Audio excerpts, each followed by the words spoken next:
अप्रैल 2026 से आधार कार्ड पर 6 नए नियम लागू, नहीं जाने तो होगा भारी नुकसान। दोस्तों, आज की इस वीडियो को आप बिल्कुल भी हल्के में मत लेना, क्योंकि हम बात करने वाले हैं आधार कार्ड के 2026 में आए 6 ऐसे नियमों की, जो सीधे आपके रोजमर्रा की जिंदगी को प्रभावित करने वाले हैं। अगर आपने इन्हें नजरअंदाज कर दिया, तो आगे चलकर आपकी बैंकिंग, सरकारी योजना, सिम कार्ड और यहाँ तक कि आपका जो पैन कार्ड है, उसमें भी बड़ी परेशानी का सामना करना पड़ सकता है। और सच बताऊं, अभी तक बहुत सारे लोगों को इन नियमों की सही जानकारी नहीं है, और यही सबसे बड़ा खतरा है, क्योंकि जानकारी की कमी सबसे ज्यादा नुकसान करवाती है। इसलिए आप इस वीडियो को ध्यान से एंड तक जरूर देख लेना, क्योंकि हर एक पॉइंट आपके काम का है। और आखिर में मैं आपको कुछ ऐसे बोनस टिप्स भी बताने वाला हूं, जो शायद आपको कहीं और नहीं मिलेंगे, जो आपकी सुरक्षा के लिए बहुत जरूरी है। ठीक है, अगर आपके पास आधार कार्ड है तो जरूर वीडियो को देखिएगा। अगर आप स्टूडेंट हो, छात्र हो, किसान हो, कोई भी हो, आपके पास अगर आधार कार्ड है तो ये वीडियो आपके लिए आज बहुत इंपॉर्टेंट है, बहुत जरूरी है। देखो, सबसे पहला जो नियम है उसकी बात करते हैं।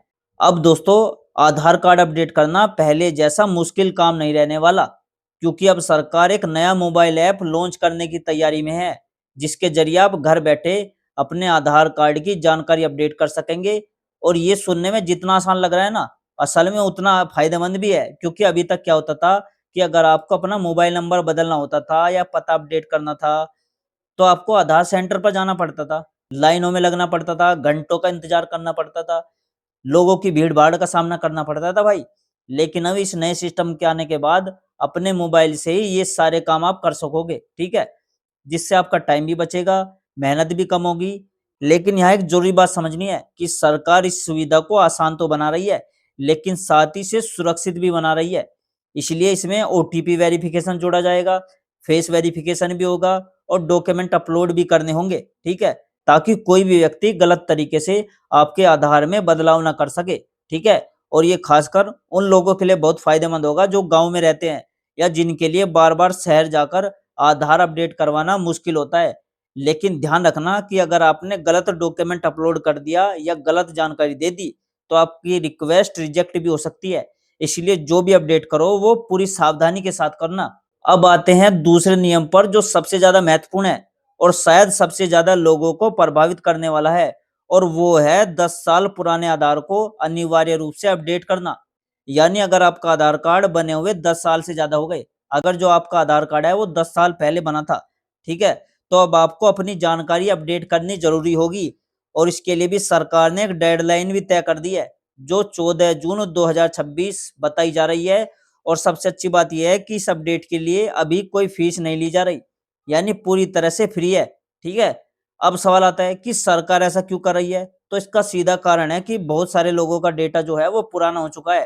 किसी के हाथों के जो निशान होते हैं, वे मिट चुके होते हैं, क्योंकि ये जो होती है ना, ये काम करके ये मिट जाती है, ठीक है? कुछ लोगों की जो आइरिस होती है, उनमें धुंधलापन आ जाता है, इसलिए पुराना डेटा अपडेट करना ज़रूरी होता है। बहुत सारे लोग क्या करते हैं कि अपना मोबाइल नंबर बदल लेते हैं, आधार में अपडेट नहीं करवाते, इसलिए वो भी अपडेट करवाना ज़रूरी होगा, ठीक है? कई लोगों की जो फ़ोटो होती है, वो भी बहुत पुरानी हो चुकी है, पहचान में नहीं आता भाई आधार कार्ड में कि है कौन, ठीक है? तो इसलिए अपना आधार कार्ड अपडेट कराना अब ज़रूरी है। सरकार ये भी चाहती है कि हर व्यक्ति का जो आधार है वो डेटा अपडेट रहे, और सही तरीके से भविष्य में उन्हें किसी भी तरह की परेशानी का सामना ना करना पड़े, ठीक है? अगर आप ये चीज़ें अपडेट नहीं करोगे तो आपको राशन मिलने में दिक्कत आ सकती है, पेंशन मिलने में दिक्कत आ सकती है, स्कॉलरशिप मिलने में दिक्कत आ सकती है। किसी योजना का फॉर्म भरोगे तो वहाँ भी आपकी उँगलियों के निशान में दिक्कत आ सकती है, आइरिस में दिक्कत आ सकती है। इसलिए अपना आधार कार्ड अपडेट कराना अब ज़रूरी है, ये नियम कहा है सरकार ने, ठीक है? अब तीसरा नियम उन लोगों के लिए है जिन्होंने अभी तक अपना पैन कार्ड नहीं बनवाया है, क्योंकि अब पैन कार्ड के नियमों में भी बड़ा बदलाव कर दिया गया है, और 1 अप्रैल 2026 से पैन कार्ड बनवाते समय केवल आधार देना काफ़ी नहीं होगा। अब आपको अपनी जन्म तिथि का अलग से प्रमाण पत्र भी देना पड़ेगा। जैसे आपको अब अपना बर्थ सर्टिफिकेट देना पड़ेगा अगर आप पैन कार्ड बनवा रहे हो, 10वीं की मार्कशीट देनी पड़ सकती है, पासपोर्ट। और ये बदलाव इसलिए किया गया है क्योंकि पहले कई लोग गलत जन्म तिथि डालकर पैन कार्ड बनवा लेते थे, जिससे टैक्स से जुड़ी गड़बड़ियां और पहचान की समस्या होती थी। और सरकार इन सभी प्रॉब्लम को खत्म करना चाहती है, इसलिए अब नया नियम लागू किया गया है, ताकि हर व्यक्ति की सही पहचान हो और किसी भी तरह की धोखाधड़ी को रोका जा सके, ठीक है?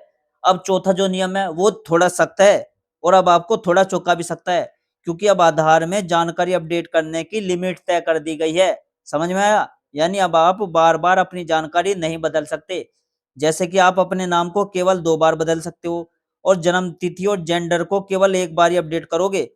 इसका मतलब ये है कि अगर आपने एक बार गलत जानकारी डाल दी तो बाद में उसे ठीक करना बहुत मुश्किल हो सकता है। इसीलिए अब आपको अपडेट करते समय बहुत ज़्यादा सावधानी बरतनी होगी और ये नियम इसलिए लागू किया गया है क्योंकि पहले कुछ लोग बार-बार अपनी पहचान बदलकर गलत काम कर रहे थे और सरकार इस तरह की गतिविधियों पर रोक लगाना चाहती है। इसलिए ये लिमिट तय की गई है ताकि हर व्यक्ति की पहचान स्थिर रहे और विश्वसनीय बनी रहे। अब 5वां नियम है जो आधार कार्ड के फ्यूचर से जुड़ा हुआ है और वो है नया डिजिटल फॉर्मेट। यानी आने वाले समय में आधार कार्ड का डिजाइन भी बदलने वाला है और इसमें आपको व्यक्तिगत जानकारी खुले में नहीं दिखेगी अब, ठीक है, बल्कि एक सुरक्षित क्यूआर कोड के अंदर स्टोर होगी जिसे स्कैन करके ही जानकारी देखी जा सकेगी। और इसका सबसे बड़ा फायदा ये होगा कि आपकी जो निजी जानकारी है वो सुरक्षित रहेगी और कोई भी व्यक्ति बिना आपकी अनुमति के उसे एक्सेस नहीं कर पाएगा और इससे डेटा चोरी और फ्रॉड के मामले में भी काफी कमी आएगी और साथ ही वेरिफिकेशन की प्रोसेस भी तेज होगी और आसान भी हो जाएगी। अब छठा और जो आखिरी नियम है वो है जन्म तिथि अपडेट से जुड़ा हुआ और अब इसमें काफी सख्ती कर दी गई है क्योंकि अब आधार में जन्म तिथि बदलने के लिए केवल वही डॉक्यूमेंट मान्य होंगे जो पूरी तरह से वैध और सत्यापित हो और अगर आपके डॉक्यूमेंट में किसी भी तरह की गड़बड़ी पाई गई तो आपका अपडेट रिक्वेस्ट तुरंत रिजेक्ट कर दिया जाएगा। और इसका मतलब साफ है कि अब किसी भी तरह का जुगाड़ या गलत तरीका काम नहीं करेगा और आपको पूरी तरह से सही और प्रमाणित डॉक्यूमेंट ही देने होंगे। अब दोस्तों अगर इन सभी नियमों को एक साथ समझे तो इसका सीधा सा मतलब है कि सरकार आधार सिस्टम को ज्यादा सुरक्षित और भरोसेमंद बनाना चाहती है ताकि हर व्यक्ति की पहचान सही तरीके से हो सके और किसी भी तरह की धोखाधड़ी को रोका जा सके। लेकिन इसके लिए जरूरी है कि आप जागरूक रहे और समय-समय पर अपने जो आधार कार्ड की जानकारी है उसे अपडेट करते रहे, ठीक है? और दोस्तों अब मैं आपको कुछ ऐसे बोनस टिप्स बता देता हूँ जो आपकी सुरक्षा के लिए बहुत ज़रूरी है, जो आपको कोई नहीं बताएगा। देखो, सबसे पहले तो हमेशा ये सुनिश्चित करो कि आपका जो मोबाइल नंबर है वो आधार से लिंक हो, क्योंकि बिना मोबाइल नंबर के आप कोई भी अपडेट नहीं कर पाएँगे, ठीक है? दूसरा, समय-समय पर अपने आधार की जानकारी चेक करते रहो ताकि अगर कोई गलती हो तो उसे समय रहते ठीक किया जा सके। तीसरी है, कभी भी अपनी आधार डिटेल जो है, वो किसी भी अनजान वेबसाइट या किसी व्यक्ति के साथ ना शेयर करो, ठीक है? क्योंकि वहाँ पर फ्रॉड हो सकता है आपके साथ। ओटीपी कभी भी किसी के साथ शेयर मत करो, चाहे वो खुद का बैंक कर्मचारी ही क्यों ना बताए, ओटीपी किसी को मत बताना आधार कार्ड का। अगर आप किसी भी साइबर कैफे से आधार अपडेट करवा रहे हो, तो खुद वहाँ मौजूद रहो, ठीक है? और पूरी प्रक्रिया को ध्यान से देखो ताकि कोई भी गलत जानकारी ना डाली जाए और सबसे ज़रूरी बात ये है कि जहाँ भी संभव हो वहाँ आधार कार्ड की फोटोकॉपी देने की बजाय मास्क आधार का इस्तेमाल करो ताकि आपकी पूरी जानकारी किसी के हाथ में ना जाए। अब दोस्तों आप मुझे कमेंट में ज़रूर बताना कि आपका आधार कितने साल पुराना है?